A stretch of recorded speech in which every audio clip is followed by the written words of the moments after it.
Hello, everybody. Welcome to the TechRaptor podcast. I am Robert Scarpanito, your features editor. And Rotten, editor-in-chief.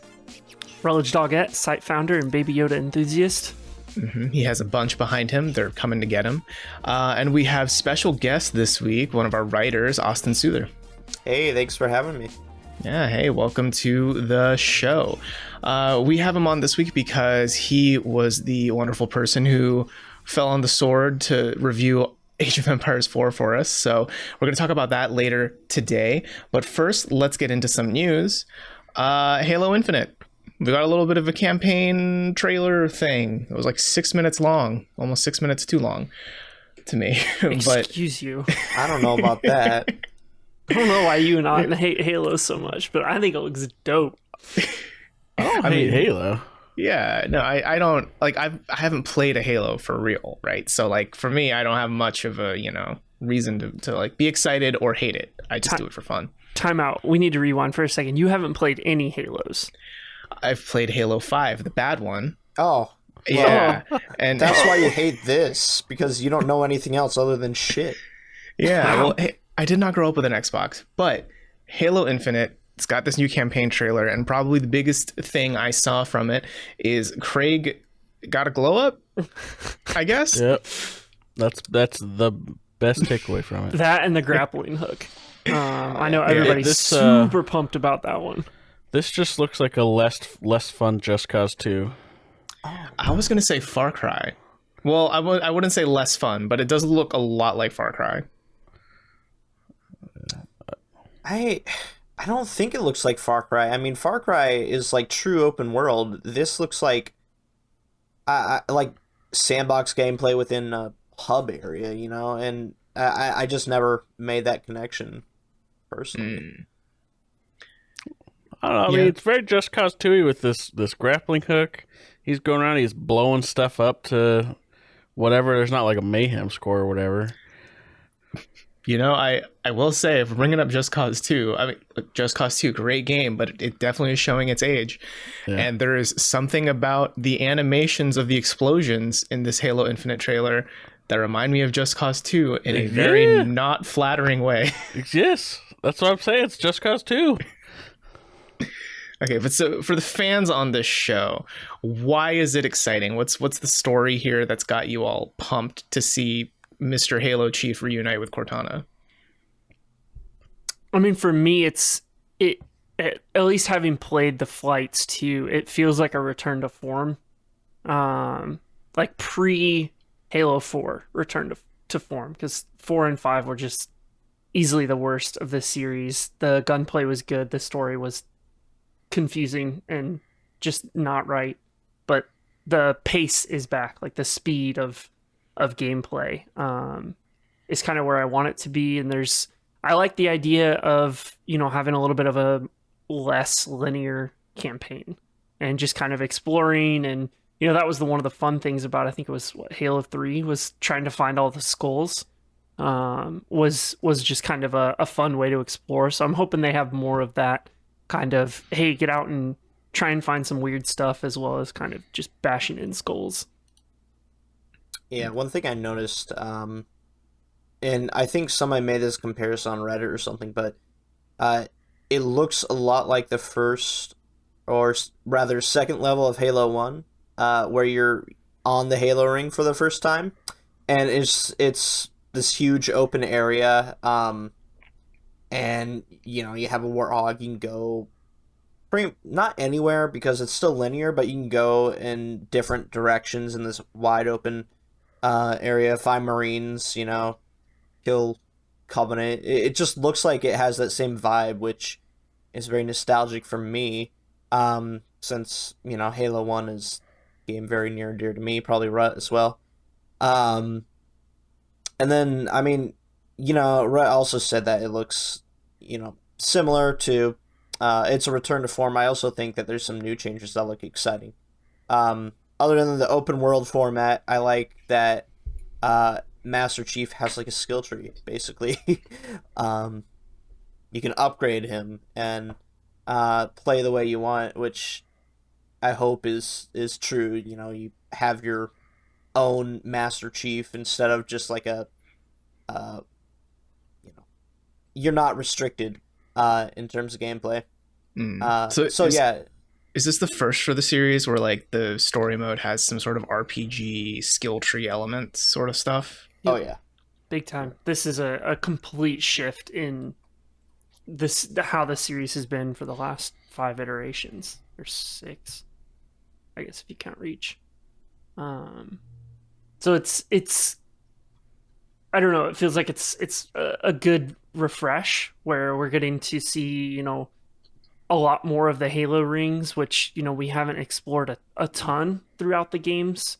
So it'll be kind of interesting to see what that looks like, what it's like actually being on a Halo ring, how far you can explore, and just kind of the RPG elements. And it looks like there's probably some collectible stuff as well, which is always fun for me, kind of just exploring or figuring out puzzles to unlock every single thing.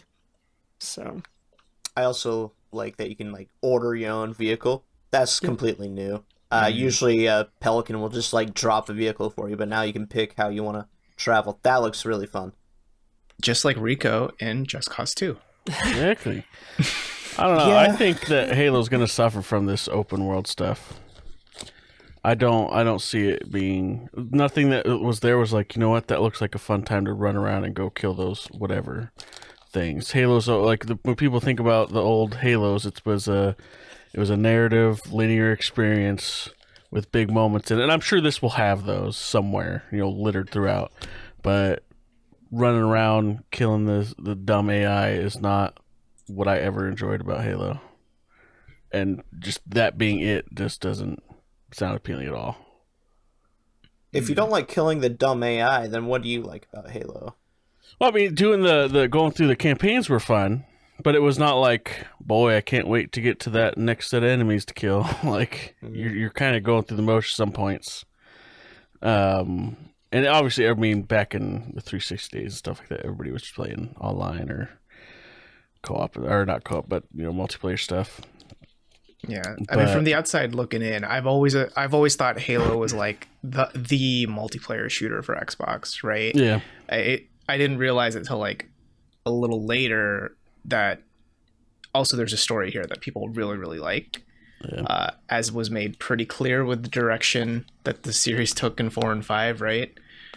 But I guess here's hoping that Infinite maybe corrects the course. We'll see. Oh, hopefully. In December?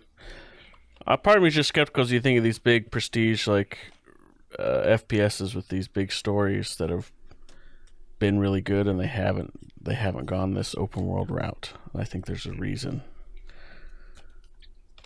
Yeah, I mean, it makes you think too, right? Like the headlines we've seen in the past year and a half of people leaving 343, the delays, right? Like, I think it's easy to be a pessimist about how Infinite could land, but from all of the positive buzz I've been hearing from the open betas or the multiplayer betas, right? And like, generally I'm hearing some positive buzz about this campaign from people who like actually know the characters in the Halo universe more than I do. I guess I have some hopes for Master Chief, but I don't know. I'll find out when it comes to Game Pass, I guess. I mean, if anything, they have Joe Staten doing the story, who has been with the franchise forever, and I mean, he's like, I can't remember if he's the original writer or not, but he's been there forever, and he's written books on it too. So, like, if anybody can salvage the story, then I think he can. But I'm also worried that it's gonna be like a, not to like bring up movies, but like a Star Wars situation with the latest trilogy where they just butchered the second movie and then they tried to salvage it and it turned out into a disaster. I don't want that to happen again.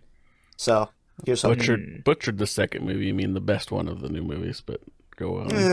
I mean, that's another debate for another time, I suppose. Is Halo 5 the episode 8 of the Halo series? No. I mean, I liked all 3, so I'm probably the outlier. Yeah, Fair. You and your baby Yoda. It's my green space son, thank you. The one staring at him from behind him. In other news, this past week, Facebook's Meta That's it. That's the tweet, right? All right, let's move on. But no, the way this affects the gaming space is because Facebook owns the company formerly known as Oculus. Now the thing they make is now called the Meta Quest 2, which sounds like a video game. Like sounds like some BS mobile pay to win thing. Do they need to pay royalties to Sony for PlayStation Home? Because that's the vibes I'm getting from it. Meta? Yeah. Yeah. That kind of like shared world where you can do stuff. I mean, that was basically PlayStation Home. Which was basically Second Life. Yep. Mm-hmm. Yeah, I don't know. This whole Meta thing is, I mean, I think there's a lot we could talk about with Facebook and its place in the world and how this name change is just them running away from a problem. But I think maybe we can try to keep it to the gaming side of it, right? Where I think it's interesting that pretty much Oculus is just gone now, right? I mean, it was like last year where I think they shook up the Oculus brand under Facebook before, but now it's pretty much like non-existent. It's just the Meta Quest 2, right? That's what you boot up to play Resident Evil 4 VR, and that's what you will boot up in the future when Grand Theft Auto San Andreas comes to the Meta Quest 2. Yeah, it's interesting kind of the direction that Oculus has gone since being purchased. A lot of what people feared did happen, where you had to be linked to the Facebook account. I don't think that's the case anymore, if I remember right. But yeah, part of the updates that came out over the past week is that you don't have to have a Facebook account anymore to do a Meta Quest. Which is a smart move, because not everyone wants a Facebook account just to use their VR headset. Mm-hmm. Yeah, it does make me wonder, though, how much it's like if you buy one without a Facebook account, how many things are you going to run into where it's like, but if you make a Facebook account, this thing would be easier, or like this would be more convenient. You know what I mean? Like, you want to buy something on the Meta Quest store? If you had a Facebook account, you can link your credit card to it. Super easy, man. If you want to shop marketplace in the metaverse? I have a feeling that Zuckerberg watched or read Ready Player One recently, and he's like, yes, that's what I want to do. Mm-hmm. And now he's trying to do it, and God, I don't know. I have mixed feelings. Like, I would like to see a world where virtual reality, you can do all these crazy cool things, and maybe, this will pave the way, but I just have no faith in Meta to make that a thing. Mm-hmm.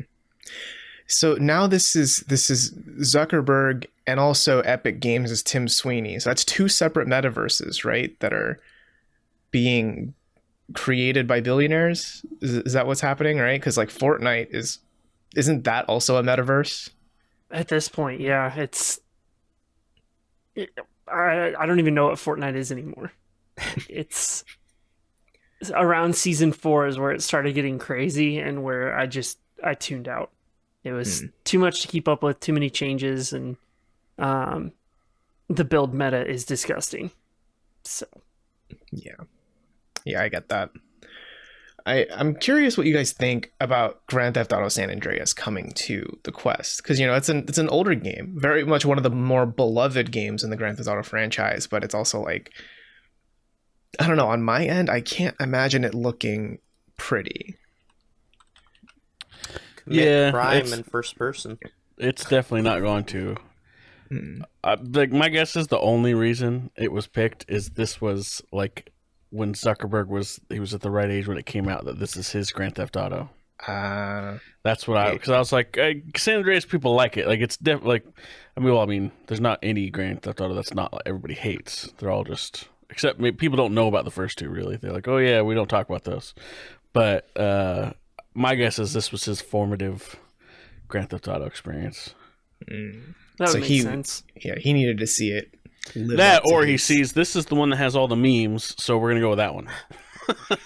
Yeah. Yes, this is what the humans like. Yes, memes.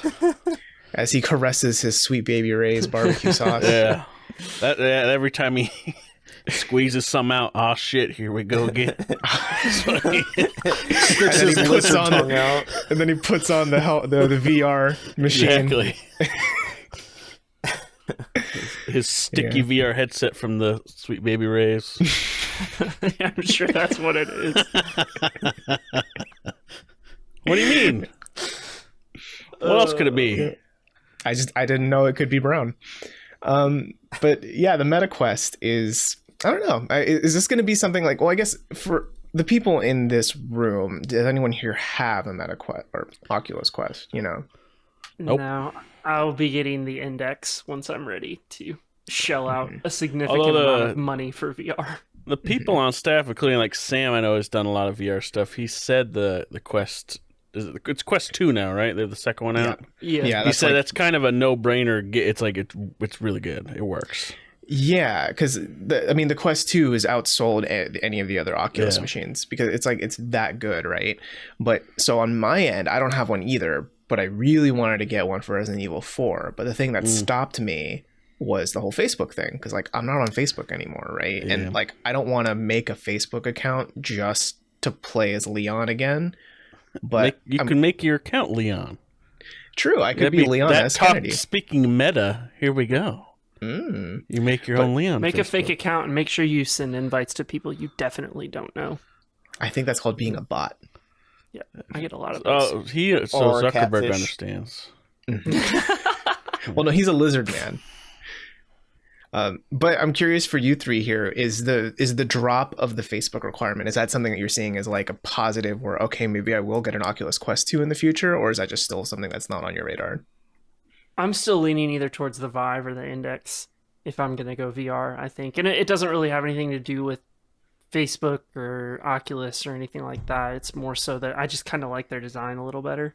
And the controllers and stuff like that, I like them more. Yeah, for me, I mean, I never was too interested in VR. I've never actually tried it in person. But I considered the Oculus Quest 2.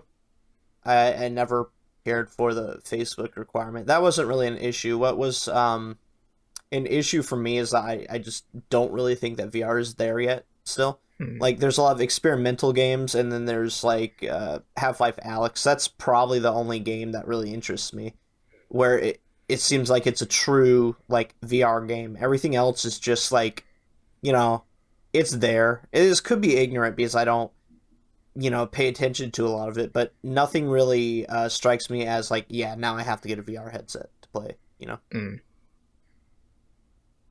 Yeah. What about you, Auden?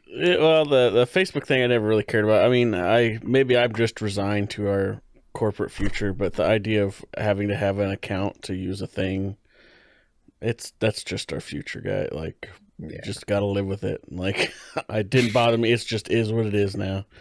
To me, I've been just watching VR. Like I said, it's grown a lot and done a lot of cool stuff. I've used it. But I'm fine looking in right now, catching up later, like when Austin says, when stuff kind of hits its stride. Because if you think, it still hasn't really been around that long. Not only that, but the barrier to entry is so insane, even with something like a Quest or the cheaper ones, or even like PSVR, which is the easiest entry into VR. Like, there's not that many people doing it. Not that many people using VR. So it's going to take a while to get there. Yet. Yeah, it's going to just take a while for stuff to get going because the audience isn't there for it yet. Part of that is because other than PSVR, like it's a pain in the ass to get working. It's not only that, but like think if for so much stuff you have to have space. Like, okay, I have to have a dedicated area to use some of this stuff for some things because you're standing up and moving around. You're not just sitting there. So you can't just be like at your desk punching your monitor or whatever. I mean, you could. Yeah, if you could, then you can afford a space that you don't need to do that. Yeah. So yeah, I mean, I guess it seems like what Meta, formerly known as Facebook, the bigger company Facebook, is trying to do is make VR more approachable than ever before and accessible, right? Like, I think that's their goal with pushing the metaverse, right?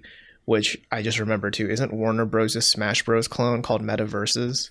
Yeah. So it's just the term's everywhere. But so maybe down the line, Meta could be the key player in making VR like super easy to get into. I mean, they have, obviously they have the resources to do it. It's just doing it. For sure.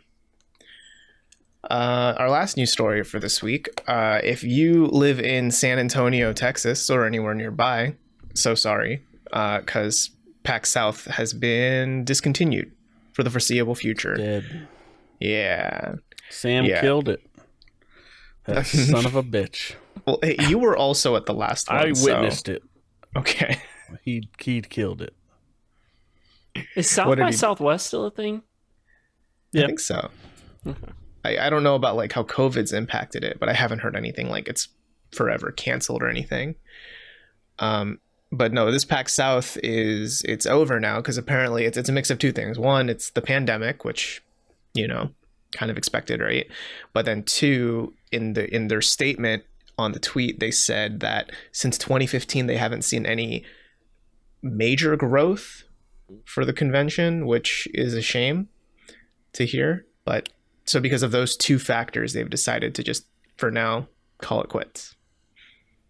It makes sense. If your numbers aren't going up at that point, focus on stuff like PAX Unplugged and PAX West, which is basically E3 now. So having been to the last one, this is not a shocker.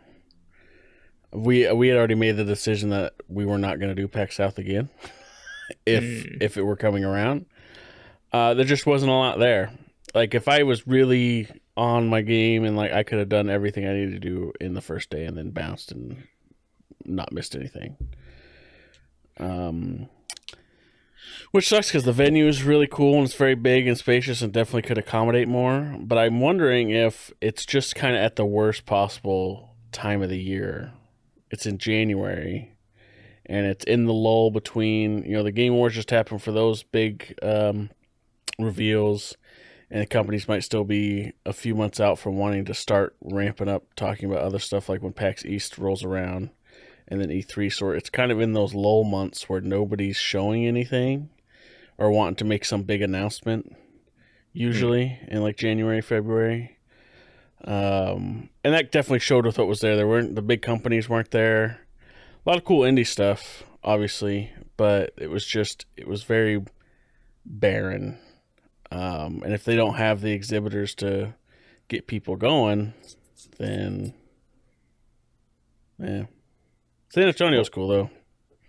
Can I ask if you were going to PAX South not as someone working the event, but as just, you know, like you lived in San Antonio and you're like, yeah, it's the cool game convention to go to. Do you think your view of it would be better? Or do you think even as the average consumer? I think it'd be worse. Because like, well, with me, I have... For obvious, I'm gonna find more things interesting than your average person, you know, because we're the enthusiast stuff, the thing that looks weird or dumb or whatever. I'm like, that's a thing I want to see. Where they're like, that's just weird or dumb. If it's something, you know what I mean. Mm-hmm. And there wasn't a lot to do as a person there either. Like because like a big thing with PAX is like you can play the games or whatever, but there's also various other things going on at the same time. There wasn't a lot going on, either. So just as like a person going to, like if I lived there, go for the day. Sure, if you're going to get a pass for a day, you probably find enough to do for several hours, but then you'd be done. But they didn't have any of the big like wow moment kind of stuff. So like PAX West does have the big companies there in some fashion, even though it's still mostly indie driven stuff at a PAX. There just wasn't. I'm trying to think of what the biggest game there was that I think the biggest thing we saw there, was it the Army thing? The Army had a booth. Like about some to game. Recruit people? Yeah, there was like the Army gaming thing. I'm trying to remember. It's like their esports, like America's Army. Yeah, U.S. Yeah. Well, I mean, like the game. No. It was like some people from the U.S. Army were playing something, and it was all about like, I don't even remember now. Was it World of Warships? Well, no, it was the Army, not the Navy. Yeah. Yeah, they were trying to mix things up. Well, the fact that you can't remember it speaks volumes. Yeah, I can't. Man, I don't know. Yeah, I don't know, because I think back to, because I went to PAX West this year, in the middle of the pandemic, right? And even PAX West, the formerly known as PAX Prime, right, like the flagship event, even that was pretty bare bones this year. Like, and that probably was because of the pandemic, for sure. If you want, you can read more about it at techraptor.net. But if even PAX West is kind of feeling it for the pandemic, it makes me wonder for something like PAX South, or even in 2019, right, the year that you went, like before the pandemic even hit. It was January 2020. It was right on the cusp of everything. Cause right when we come back, we hear like February rolling around when all the news is getting big of, hey, maybe it's here, and it's like, what the shit? I just flew from Texas. Like, huh? Yeah, I don't know. It makes you wonder, like, if the pandemic keeps on going, I feel like this may not be the only major con we see, I'm sure existing. Yeah. I mean, me and Auden went to E3 2019, and people were commenting on how it felt kind of empty. I mean, there was a lot of people, don't get me wrong, but I remember seeing tons of open space there, like, and I guess filler areas, like they had the Sport Night area. That was nothing special. They didn't even have games there. That fed me. I rolled through there and would get the frozen banana slices and the drink like every couple hours. I didn't go anywhere else. Yeah, he'd swing by the metaverse every hour. That's right. Damn, I missed out. But I mean, you're probably eating a sandwich that was going to get you sick. No, that's Sam. I did pay $6 for a bottle of Coke, so yeah. Whoa. I probably should have. What are you doing? It's press. They give you free stuff all the time. I needed caffeine. Everybody's got drinks around. Yeah, you gotta play the game better. That much. Might as well get coffee. Yeah, could have just gone over to the G Fuel booth. Yeah. Go to the what was it, the Respawn or whatever? What did they call it? The razor drink. Yeah. They gave us like a whole box of this stuff. Didn't they? Like 2 boxes. Yeah. Man, like I don't even know how many like single mixed things, but hundreds. But I mean, it was kind of sad to see. Like, you see E3 on TV, and it looks bigger. And it was almost like it felt like it was declining. So I wonder if just conventions as a whole are gonna go that way. I don't know what Gamescom was like, but it seemed kind of toned down as well, even though COVID was going on. But I mean, even before COVID, like I said, E3 2019, we see that decline. So I wonder, Yeah, I mean, people would talk about the quote unquote death of E3 coming. It's definitely so. My first one was it 2016 that I went to is the first E3, maybe. And the difference between that and the last one we went to, definitely a big difference. It's a lot more empty. There's still a ton of crap there. Like it's still very packed. Like you're not gonna miss something. But it's definitely waning. And Sony pulling out and not doing it anymore is huge. Microsoft, well, they're busy doing, like, Sony's doing those really good state of plays that everyone really remembers. good state of play that was worth everybody's time the other day. Yeah, that's why we're talking about it this week. Yeah, and even Microsoft is still at E3, but not really. They just own the building next door. Yeah, and theater are holding their own stuff at the same time. But I mean, as E3 is kind of waning, I think PAX West was booming. Obviously, the pandemic hit it this year, but went to the year before that, and it was slammed.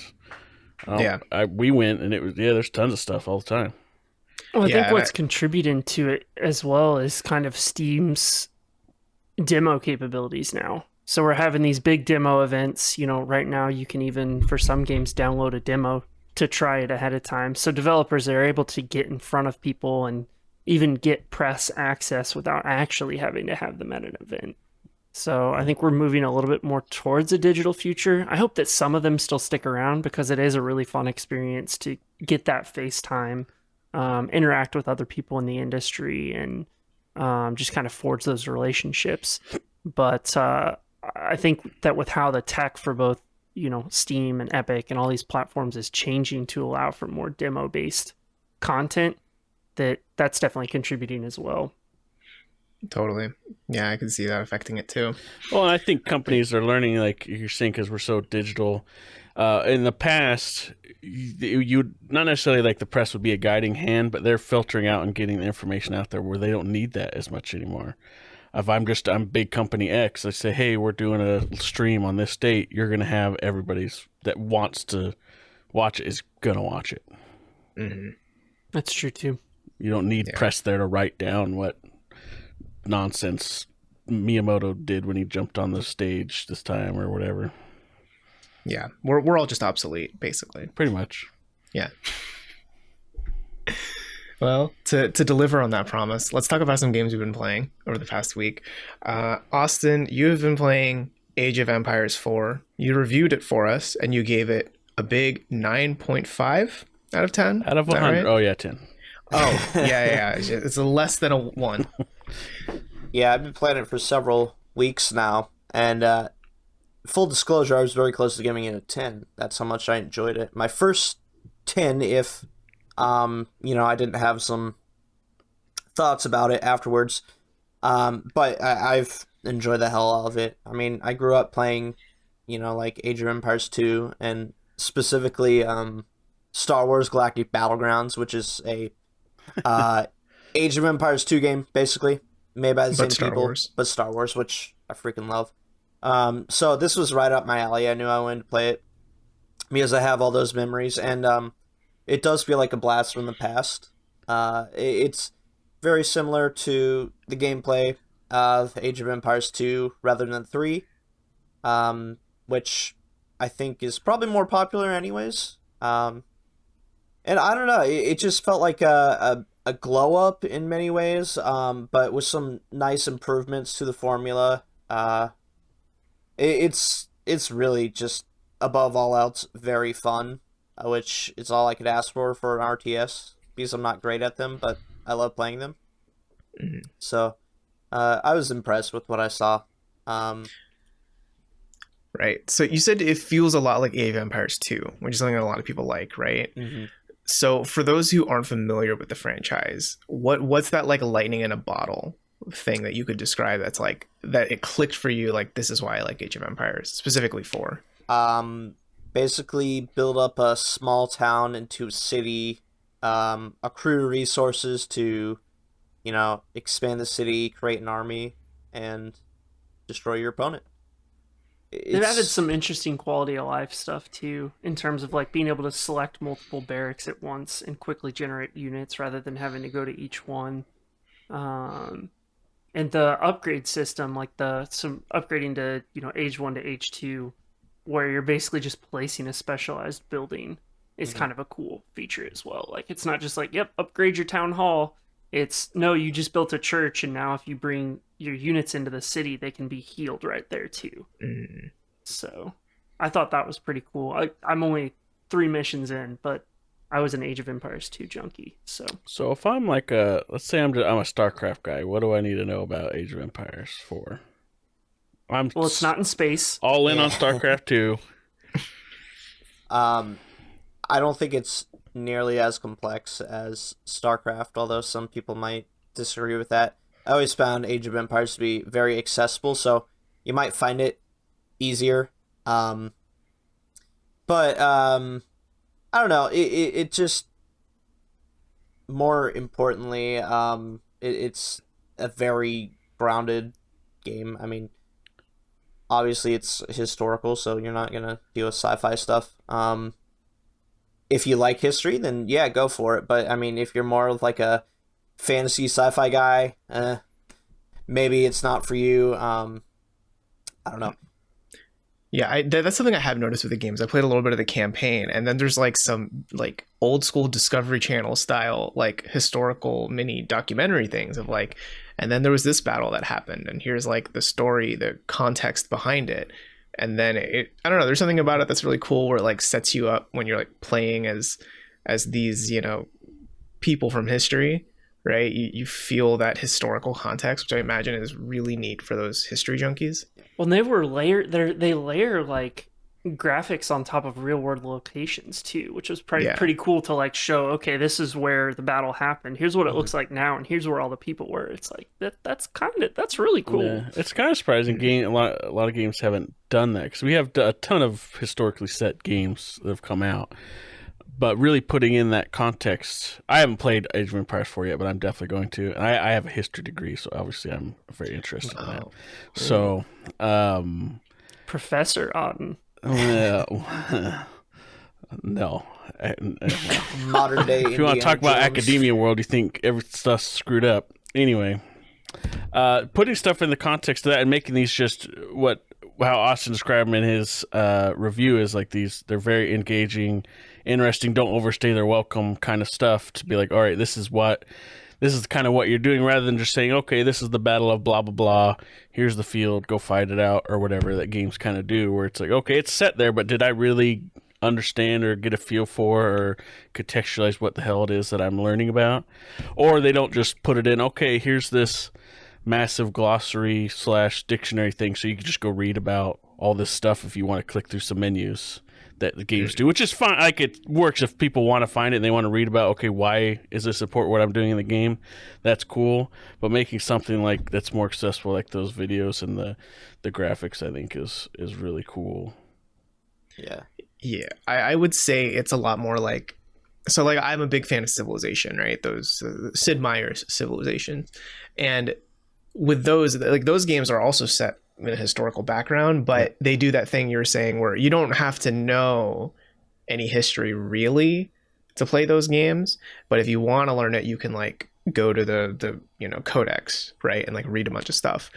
I would say Age of Empires 4, from what I felt of it so far, it feels more like, you are in it for a history ride. Yeah. Like if you hate history, I'm way more into it now. Yeah, least you for the probably might campaign. not like it. Like, the campaign is where all that is happening. If you want to skirmish, that's fine. But what I found interesting is that they did shift the direction of the game a bit from previous entries, where, like, Age of Empires 2, it's more of a story, like you are the character, and there's cutscenes where they're talking and stuff. And, I saw some complaints from people saying, well, I want more of that, but instead, they went for that historical, like, documentary take, which, I don't know, I think I find more interesting personally, because I'm learning a lot more, and it'll take some time to get used to for players, but I think it was a smart change. And probably my favorite part about the game, honestly, is just that historical aspect of it. The documentaries are, like you said, Discovery Channel-esque, but probably even better quality. I mean, compared to Discovery Channel now. Well, yeah, absolutely. Or History You mean Channel. the Pawn Stars guy didn't come in? Oh, that's History Channel. No, that's History Channel. Yeah. All right, they're both, yeah. Yeah. But I mean, I think maybe because these videos that they have that you unlock after a mission are like 4 minutes, 5 minutes long, they can really focus on the quality of it instead of having to, Well, I think they show. probably realized, like, we can't make them any longer than this, or people are just not gonna engage with them. I mean, I personally would. I know but, some people would. Like, it's like, all right, here's your half-hour episode on whatever, the Normans, and someone's like, oh god, I'm just gonna skip to the next mission. And I mean, they're just wanna completely kill some optional. armies. Yeah. Yeah. I really like that they focus on, like, specific aspects, not so much like a grand scale like the Normans, like you said, but more like what weapons do they use. So there's one on trebuchets, crossbows. One of my favorites was like how castles were made, and there's this castle in England, I believe, where they're like building it by hand like they would back in the day. So they did like a 5-minute short on that. It was so cool. see. Well, that is way more interesting because, like, you see a lot of history stuff in general anyway, where it's like, all right, this is the grand scheme. Here's the big players. Here's the political whatever. But this is getting into the nitty gritty. It sounds like of like, okay, like who has thought of why did they use this weapon effectively? What is that? What's the matter? We just know, oh, the trebuchets exist, but why? Or like how were those castles built? Like questions you wouldn't you just take it for granted that that's just how things were, not why things were.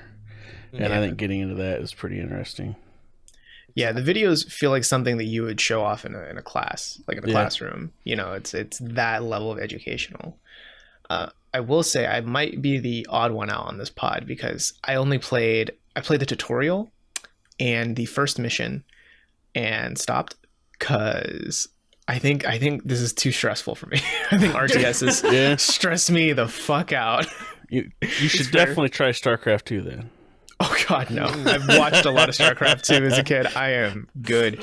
No, I mean, because Civ is more my pace. The whole turn-based where you can like let things soak in and like make your move and like think about it. That's my vibe. But here, even this, like the tutorial, it's like, okay, you're building villagers and then you send them out to go mining and like that. It's very low stakes. And I was like, oh fuck, do I have to manage the mine? And then what do I have to do? I have to go back here, build more village. You know, it's like, oh, it's a lot of like spinning plates and exactly. I could not imagine doing that in like actual, warfare or like, a 2-front war or something like that. Like I just do not. Oh, that stresses me out. I mean, it's very much a race against time, especially like if you're playing against another person, whoever, manages their stuff faster is usually going to win unless you turtle yourself up in a fortress, which a lot of people frown upon. Yeah, it's all about the APMs. I mean, like, yeah, literally. Yeah. Personally, that's not really my type of thing. I don't like playing against other people in this because I know I'll get stomped, but I respect the craft at least. The StarCraft? Yeah. I respect the StarCraft. I mean, I think that's largely true with RTSs in general, is that because they're so unwieldy, that a lot of people, like the competitive stuff for some is just like, I'm not, like they're down for casually playing it, but the competitive stuff's just way too goddamn stressful to do. And I think that's why something like Warcraft 3 got so popular with those custom maps. People are like, okay, we like this game, but we don't want to play the game. we like Age of Empires 2. Age of Empires 2 was the same way. Yeah, like both, like you mentioned Zone.com back in the day. Yeah. Like all these, I think that's why modding and stuff and these specific weird things with the systems created by these RTSs become so popular, is that people are like, all right, let's make something a little less crazy. Right. So you're saying the RTS genre gave birth to the extremely non-stressful MOBA genre. Exactly. It's not stressful. It's just it makes you hate people and yourself. It's just toxic. Yeah, it's just we took out the stress, put in some toxicity. It's all good. RTS plus toxicity minus complexity equals League of Legends. Mm-hmm. Oh God. Yeah, it sounds about right. Hey, I played Dota for a long time. I'm sorry. Heroes of the Storm. Heroes of the Storm is all right. We're gonna go on a little sidetrack with Heroes of the Storm real quick. That it was so perfectly distilled what was fun about MOBAs and took out all the BS. Yep. Like it's really like I don't remember it all now, but it was insane to know every Dota character, all of their abilities, all of the items, and how those items would affect each individual character, and then knowing how that all worked together in the game. Like it's just an insane amount of knowledge where I don't need that with that. And you still get to play the kind of gameplay. It's too bad it didn't get more popular. There was still all of the same level of, competitive play. There was just a lot less. It was more focused. Yep. Minus the toxicity, because like you can't kill steal in that game, which I loved. Well, the community was a lot less shitty too. Like playing through when I first started and I was still trying to figure out the systems, people were helping me like actively in the chat, like here's how you do this, here's how you do that. And I was like, I played League. This is very different. And I don't want to rage quit. Well, I think part of it too is that it's a time thing where like you can get through a match of that in like 20 minutes. And you're not like that was a huge deal too. 40-something minute long. I'm not looking to play 4 to 45 minutes to an hour and a half long fucking matches. And I came from the Counter-Strike competitive world, so So yeah, I don't value my time. We want Age of Empires 4 to be a MOBA. Is that the consensus? That's right. Let's make it happen. Yeah. Mm-hmm. I don't know what The what champions time are just period this set in heroes. again. Let's see who would be some good heroes. Medieval times, so Joan Yeah. of Arc. There you go. Yeah. That'd be pretty dope, actually.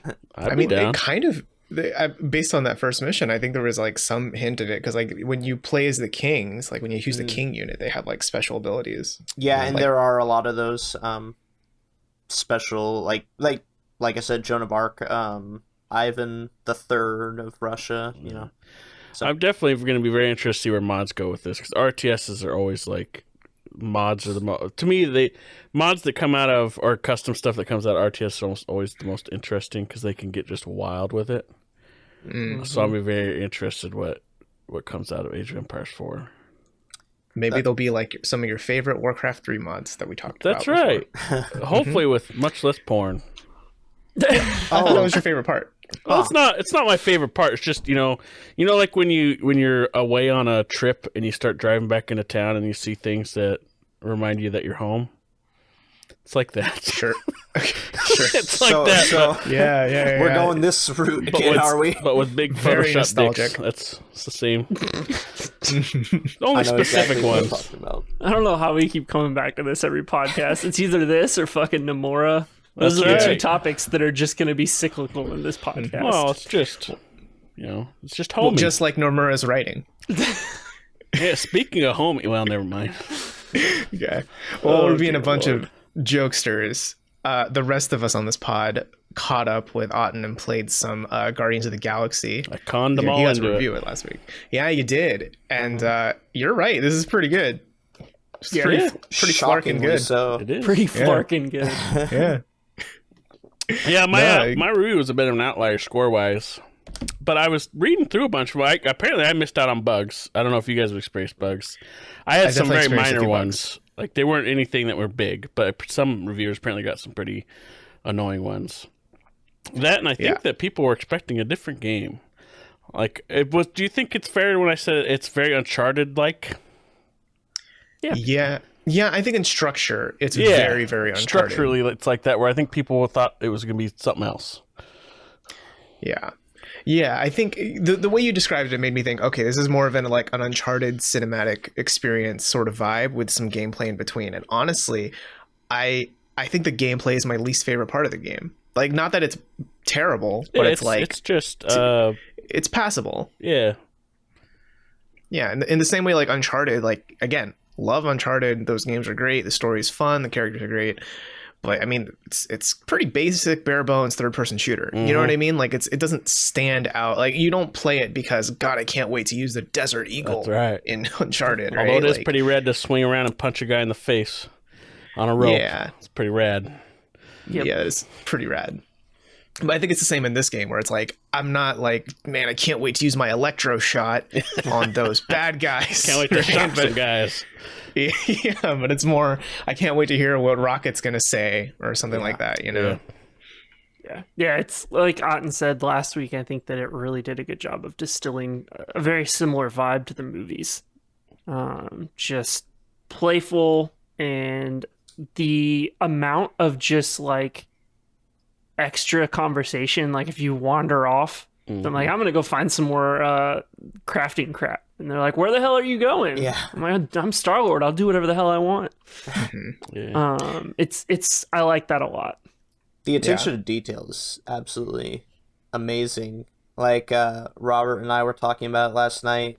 I think when you get to a chapter, you don't have your guns or anything because you're in like a city, and instead, if you pull the trigger, Star-Lord does the finger guns and he goes pew pew, which like you just totally don't expect, but it's great that they even added that. Right, and they have so many different voice. Like they asked the voice actor for Star-Lord to be like, okay, we need like 4 variations of pew pew. We need you to do the thing like you're doing like machine guns. Like so, they just play all of these while you're just pointing finger guns at people when you're running around. It's so dumb. I actually spent a ridiculous amount of time in that area, like talking to all the aliens and stuff, because each one has different dialogue. And Yeah, so we're talking about. I don't think we could spoil anything. We're talking about nowhere, right? Yeah, That's so- when it opened up, but I was like, okay, is this like a hubby kind of area? And then they have all the different like scams around that you can try to participate in, and like lottery stuff. And it's like, okay, do I actually come back and do I see if I get like super boned? But you don't. So Oh. Well, they even had that museum thing that was really cool. That I don't know was if you guys pretty- got to yeah, go the see collectors. That was rad. I was Yeah. afraid to spend money to go in there. Apparently, I missed out on like an event where I could have talked to Rocket and Groot in a bar or something. Oh yeah, you missed the best character. I did, and I was so upset. But like, You I'm might like, as well okay, which way? restart. Nah, I can't. I can replay it. I'll just replay it. Yeah. Yeah. Storm Riders. I will. Storm Riders. I will say it was really rad when, like, for the first 5 minutes of the game, I literally like paused I just let it keep going, because in the first 5 minutes you play as baby Star-Lord, teenage Star-Lord, right? Yeah. And he's like looking at a fucking old pamphlet that came with a cassette tape for this totally real 80s band called Star-Lord.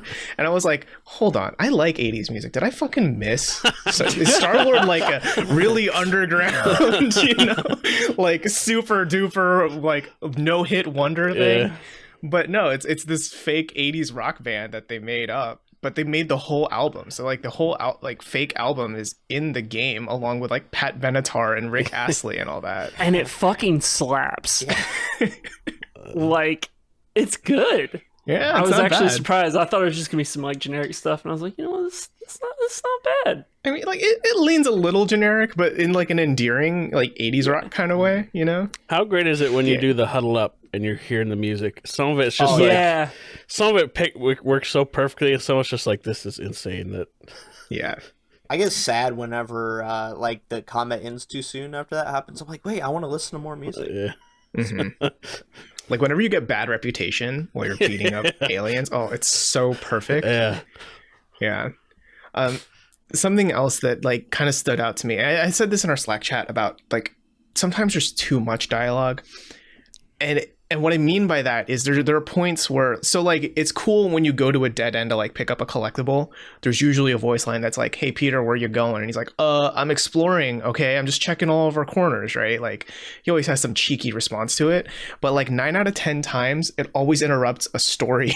A story like Yeah. thing that they're talking about, where I'm like, okay, this is cute, but I would rather hear like what they're bantering about in terms of like what's happening around them and the events, and like, oh my god, I can't believe that just happened. So it's nice that they inject a lot of character to these people, but there's also like it gets to the point where it gets in the way of itself too. I think You that's know? fair. I think it definitely happens. Yeah. that's fair. I've noticed points where, you know, if you walk too fast, it goes on to the next line of dialogue, which so sometimes I just kind of stand there to listen to what they have to say. Or like you can interrupt certain sequences of dialogue when you pick a dialogue choice, which is kind of unfortunate, but you know. Well, Yeah. I want to know, like, how big is the script for this? I'm wondering. This has got to have some of the most dialogue I've ever heard in a game. Yes. Excluding something like Original Sin 2, which is, you know, humongous. But like this is a good 20 or so hour. You're gonna get about 20-ish hours, maybe a little less, maybe a little more out of it. And they're talking basically the entire time. Like it is not stop. They never shut up. And Yeah, it's like, all even when you're voice. just even when you're just running from point A Yeah. to like the most boring, like linear, you know, I just gotta get over there. They're still talking that entire time, you know. But it's so like 90-something% of it's super enjoyable or genuinely funny. Like you'll laugh. Yeah, I you know, in the movies I like Drax a lot. I think Batista's Drax is very good, but good. he wasn't like my fave. In this game, Drax is like hands Drax is down the hero, man. I love him so best much. thing. Like there's this scene where like you're looking for something and you don't remember, like no one remembers the exact like location of it, and Drax just says the exact location of it, and Rocket's like, "Are you serious?" And Drax just says, "Always." And you know that is genuine. Yeah. Yeah, it's just so good, and the way he delivers that line is wonderful. And I don't know. There's the whole, not understanding metaphor or sarcasm stuff is always. I don't know why. Like, that joke's there all the time. It's always on the table, and it's every time I'm like, that's hilarious. It's like the 100th time they've used that setup, but I'm like, that's still good.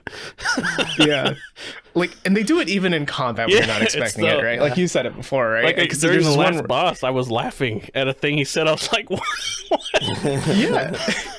Like, I fought a boss and, like, you get to the last health bar and Peter's like, oh, it's on its last legs. And Drax says, there are no legs. Yeah. Or like there's a whole point where someone makes a comment of like, the whole galaxy's here. He's like, that's impossible.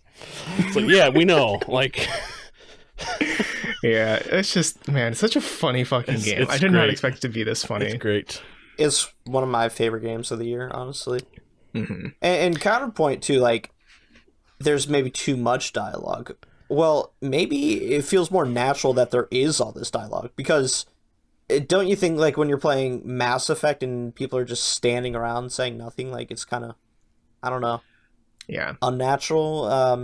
Well, it's one of those. Be talking. Yeah, well, it's one of those. It reminds me of I'm forgetting his name. What's the head you get in God of War? Mimir? Yeah, when he's like telling you a story, or like when Kratos, you guys are just rowing the boat or running around, he's telling Atreus a story. Like that, it's filler stuff, but it was always like, some of it's like, this is the good stuff. Like, this is some good character stuff or whatever.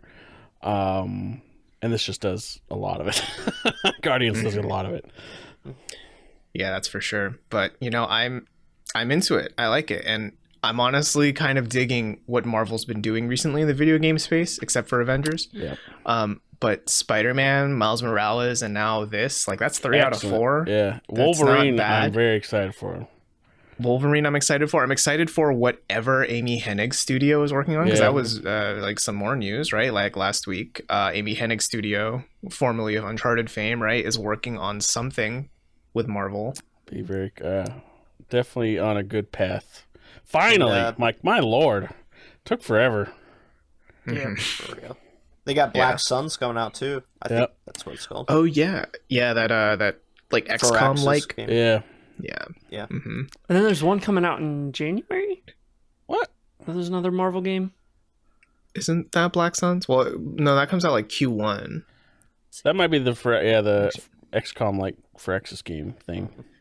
Yeah, but I can't remember if it's Black Suns or whatever. I can't remember. Mm-hmm. But Midnight Suns. There you go. Oh, Midnight Suns, that's what it's called. Yeah, and because we don't have any release windows yet for Wolverine or Spider-Man, right? Yeah, Spider-Man 2. Yeah, Spider-Man 2. I think 2023 is Spider-Man 2, they said. Yeah, I could see that. Definitely down for it. Excited. Yeah, Marvel's definitely doing cool stuff. Like, when's Guardians 2 coming out now is what I want. Same, right? Because there's something. Go ahead. Well, I was just saying, like, one of the things I tried to... I don't want to spoil stuff still, but, like, as funny as it is, there's a lot of really good, like, you get to know these characters and, like, some serious moments. And in particular, some of them, you get really deep into, like, what is with them. But not all of them. Not all of them you get to learn as much about. Like, you spend, for, like, example, Drax, if you like Drax, you spend a shit ton of time learning him and his story. And I would be really cool to just see more of that with the other ones in the future. So, like, if there's any DLC that's coming or an like sequel, I am in 100%. Yeah. Yeah, because this is something I was thinking about too with like the MCU. Because I mean, like at this point, I think there's an MCU formula that a lot of people know, right? And like there are things you expect when you go into any Marvel movie, right? And in a weird way, this game ticks a lot of checkboxes on that list too, right? Like endearing characters, but they're always cracking wise. There's a big bad, right? And like the main characters lose something in Act 2, but then, return triumphantly in Act 3, I'm assuming, just because, it's a Marvel comic book game, right? But even if it checks all those formulaic boxes, like seeing it in a video game and being able to play it feels really refreshing in a weird way. Well, I think they get away with some of it because the MCU, like the cracking wise and jokes and humor and all that stuff gets in the way of a lot of their movies. I think a lot of time it doesn't fit the character sometimes. You're like, that doesn't, like, they went for the joke when they shouldn't have. And where with Guardians, it's all very natural. Like, this is just them shit talking or whatever, just normally. Like, they'd be doing this regardless. And I think that's why it kind of fits that perfectly. If, like, Wolverine's throwing out these weird one-liners, and I'll be like, this is weird. Like, Yeah. So, I just think it was the perfect game to get that the formula in the best way. And I think it does it better than most of the movies. That I agree with, but also you've got like 20 hours to work with. I think they definitely, that helps out. Like, you don't have to distill a character moment into a scene when you can spend 2 hours on a thing. For sure. Well, I think that's a wrap for this week's episode. We hope you enjoyed. If you like what we did here, you can let us know in the comments below on YouTube if you're watching it there, or if you'd like, you can leave us a review on Apple Podcasts or wherever you're listening to podcasts. And don't forget to rate, subscribe, tell a friend, share it around if you liked what we did here and want more people to hear our good, funny words about funny games. We'll be back next week with another episode of the TechRaptor podcast, but if you can't wait that long, you can check out techraptor.net, where we're always updating with like news, features, reviews, and all of that stuff. Keep an eye out. We've got some pretty exciting content coming out for some upcoming games you definitely don't want to miss. This has been the TechRaptor podcast. We'll see you next week.